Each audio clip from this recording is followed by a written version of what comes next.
Alors, il y en a certains qui se retrouvent avec un bloc qui a pris des caractéristiques du bloc précédent.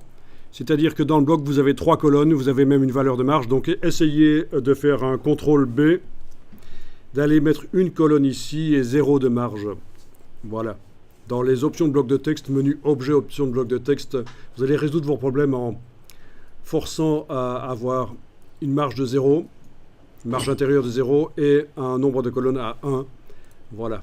Ça arrive parfois que quand un bloc texte reprend les paramètres du bloc texte précédent. Ça dépend en fait de comment c'est réglé dans les fenêtres style d'objet.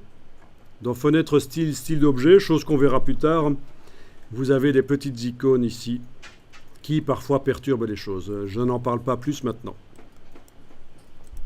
Donc, en cas de problème, on sélectionne le bloc, on fait un CTRL B, on met la colonne à 1 au lieu de 2, 3, et on met les marges intérieures à 0, et ça devrait aller.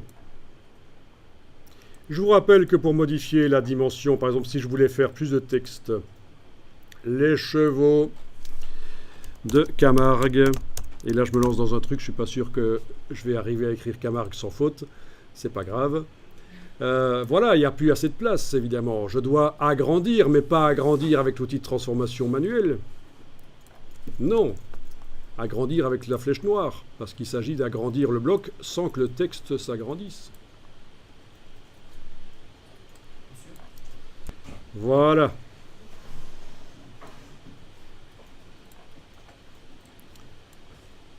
Bon, je vais annuler ça parce que...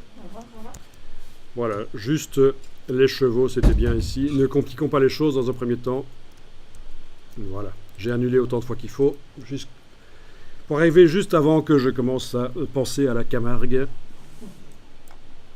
et à ces troupeaux de viande à lasagne qui courent dans les roseaux.